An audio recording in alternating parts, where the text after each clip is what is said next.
We're starting section 3.8, implicit differentiation. First we discuss implicit functions that we're talking about so much, then implicit differentiation, then derivative of logarithmic functions. So these are some of the graphs of implicit functions. You can see that none of these graphs are graphs of a function. They're actually graphs of these equations that relates x and y together. And so the other thing that to notice is for each of these graphs, you can break them down to pieces that are graphs of the function. Over here, you can have, you can go with this piece, and then you can go with the one over here, and you get two graphs two graphs of two functions. Over here, you can break it up to, I don't know, up to here, and then break and have the rest going on and down there. And same thing in here, you can have pieces that are graphs of the function, or you can have the entire thing as x graph of as x function of y instead. And here also you can break them down. Other things to notice is some of them you actually can solve for one or the other variable. And here you can solve for x, and therefore basically you can have the rule of a function x equal to again the role for x and y changes in the blue graph, and it would change in a blue graph if you solve for x and have x as a function of y. Over here you can solve for y as y. The equation is a quadratic equation in terms of y. If you take the y as the unknown variable and x to be a constant, then you can solve this quadratic equation with variable y for variable x, and same over here. In fact, that's how these two were graphed, and there this one had two pieces of graphs that are stuck together, one that is kind of lower and then the other one that is higher, and same thing here. And so, but it doesn't matter, and this one was not graphed that way, and another method was used because solving for cubic is not a cubic polynomial is not that it's more complicated than quadratic polynomials. And so whether or not you can solve the equation, as long as you have any relation that creates an equation involving x and y,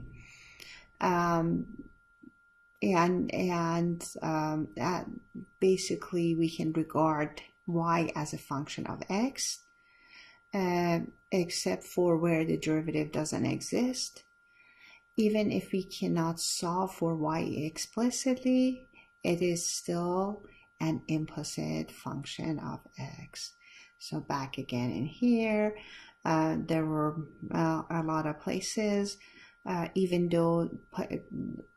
where we couldn't solve, we could still break it down into pieces that were functions, and so we can consider that as a function of x, implicit function of x,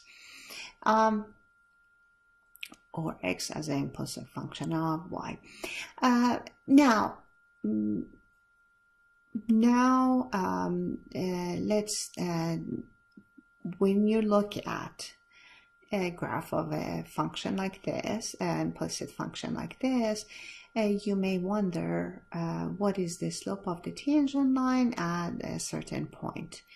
Let's say point -2 and 2, and that would be right there is the point. And to find that slope of the tangent line, you have to take the implicit differentiation, do the implicit differentiation.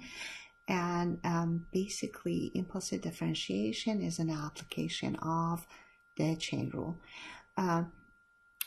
And so the idea behind the implicit differentiation is you take the equation and you differentiate both sides of the equation.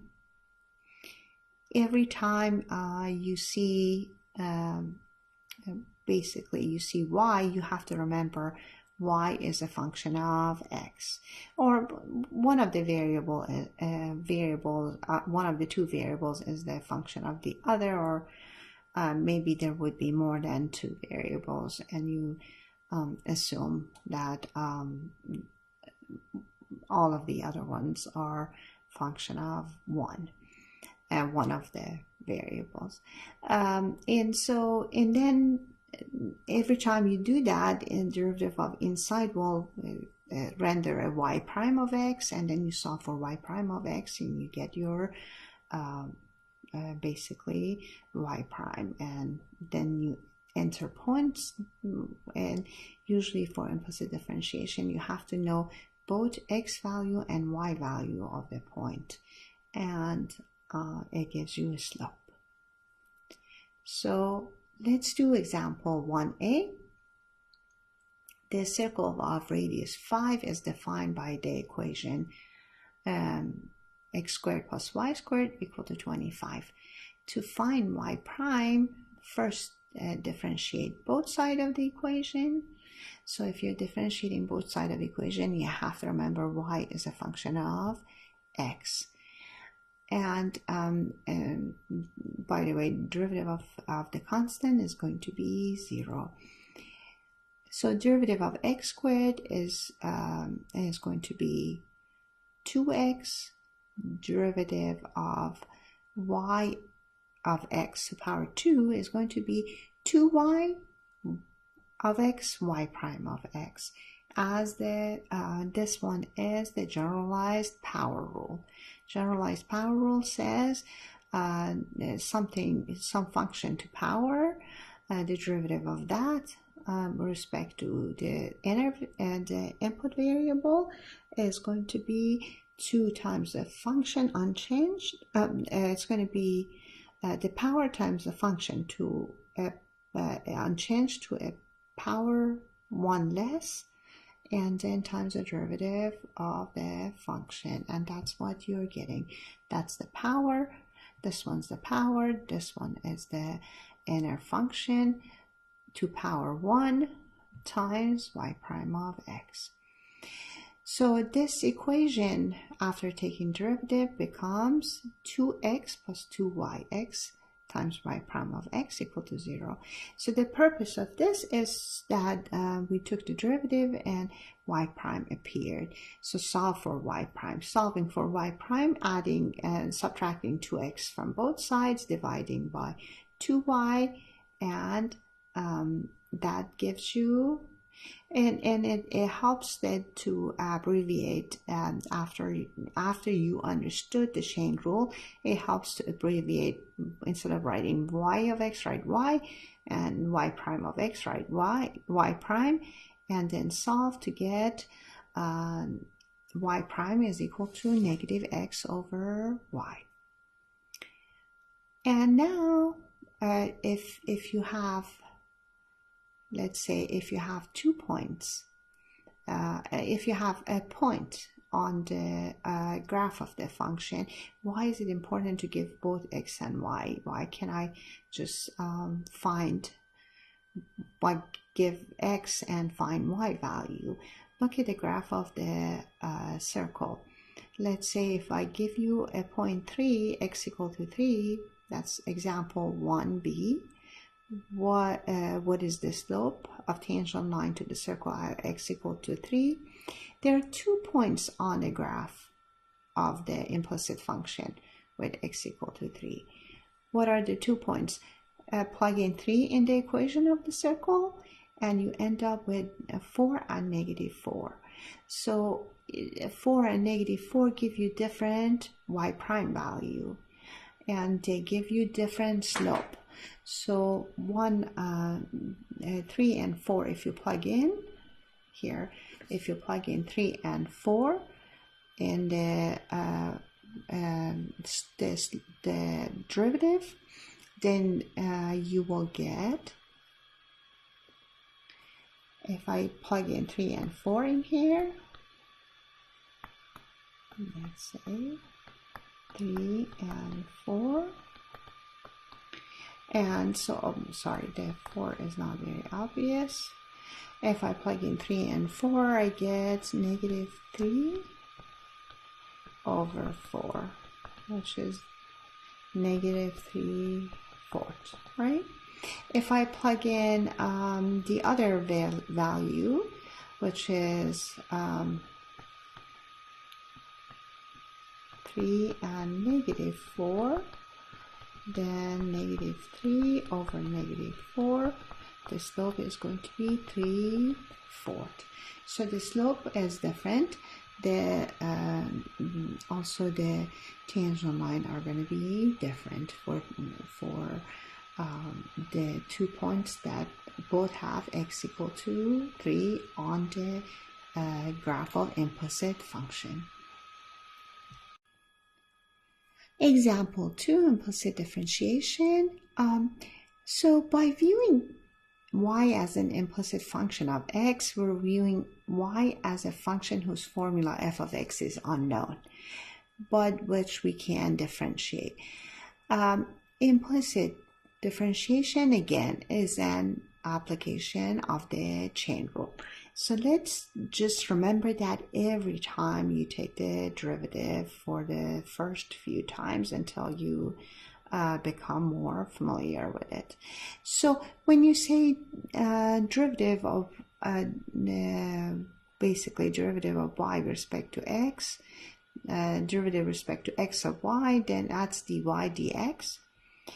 If you are saying derivative of y to the third with respect to x, according to the general power rule, this is 3y squared, and derivative of inside, which is derivative of inside function, which is y, that would be dy dx. Now if I'm taking derivative of with respect to x of e to the power y, again, it's the chain rule. The outside function is e to the power u, and so that would be e to the power u again, so e to the power y, but you have to take the derivative of inside function, that's dy dx. Now the product and quotient rule will still apply. If you're taking derivative of x times y, first you get the first function times the derivative of second function, so it's x times dy dx. Then you get derivative of first function, which is 1, times second function y. What about when quotient rule? Quotient rule again applies. Derivative with respect to x of x over y is going to be the derivative of top, which is 1, times the bottom, which is y, minus the high, which is x, times the derivative of bottom, which is going to be dy dx over y prime again, divided by y to power 2, which is the denominator. How about derivative with respect to x of x squared, y squared? That is going to be, again, a product rule. It's going to be the first function, x squared, times the derivative of y squared, second function. And derivative of y squared is a generalized chain rule, 2y, y prime. Then plus derivative of the first function, 2x, times the second function, y squared. Another quotient rule, derivative respect to x of x plus 1 over y plus 1 is going to be the denominator, which is y plus 1, times derivative of numerator, which is 1, minus the numerator, x plus 1, times the derivative of denominator. What is derivative of denominator? Derivative of y is y prime, derivative of 1 is 0. So it's y prime. Divided by the denominator to power 2, which is y plus 1 to power 2. And so these happen over and over and over again. What is recommended is to try to do this on your own a few times and make sure that you understand the steps, so when you see them in basically more complex problems, you don't miss this step.